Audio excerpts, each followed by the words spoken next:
दोस्तों, अगर आपने अपनी फाइनेंशियल फ्रीडम प्लानिंग सही टाइम पर स्टार्ट नहीं की तो आपका रिटायरमेंट एक रीटायर बन जाएगा। मतलब लाइफ के लास्ट फेज में भी आपको फिर से मेहनत करनी पड़ेगी।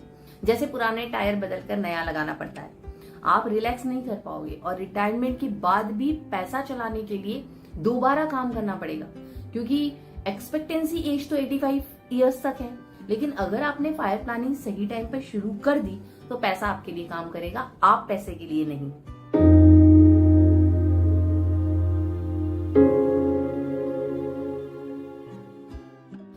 नमस्ते दोस्तों, मैं हूं ऋषि भारोंदेकर, आपकी फाइनेंशियल गाइड, जो आपको हेल्प करती है अपने पैशन को स्मार्टली प्लान करने में, ताकि आप फाइनेंशियल फ्रीडम अचीव कर सके। आज हम बात करने वाले हैं एक ऐसे कॉन्सेप्ट के बारे में जिसका नाम है fire, financial independence retired early.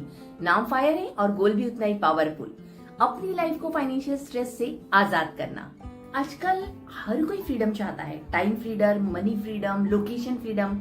लेकिन असल फ्रीडम तब आती है जब आपको पैसा कमाने के लिए काम करना ना पड़े, और यही है fire, financial independence retirement early. अब सवाल ये है कि कब से शुरू करें। ज्यादातर लोग सोचते हैं कि रिटायरमेंट 60 के बाद ही की बात है, लेकिन सोचो अगर आप 45 या 50 तक फाइनेंशियली इंडिपेंडेंट हो जाओ तो बाकी जिंदगी आप अपने पैशन के साथ जी सकते हैं।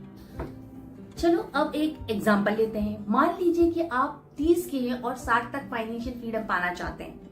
आज आपकी मंथली एक्सपेंसेस है 50,000, इन्फ्लेशन 6% मान लेते हैं, तो 30 साल के बाद आपका एक्सपेंसेस होगा 2.87 लाख पर मंथ। और अगर आपको ये 25 साल तक चलाना है तो लगभग 6.5 करोड़ का फ्रीडम फंड चाहिए होगा।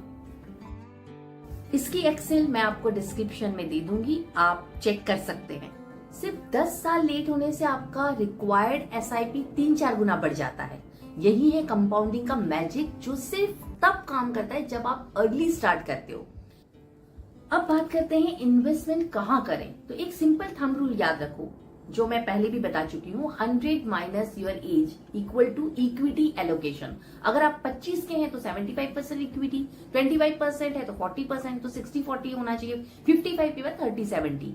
Equity, mutual fund, index fund, ELSS आपकी ग्रोथ इंजन है, तो डेट म्यूचुअल फंड्स और अदर डेट इंस्ट्रूमेंट स्टेबिलिटी के लिए, और टर्म इंश्योरेंस प्रोटेक्शन के लिए बहुत जरूरी, उसे लेना ना भूलें।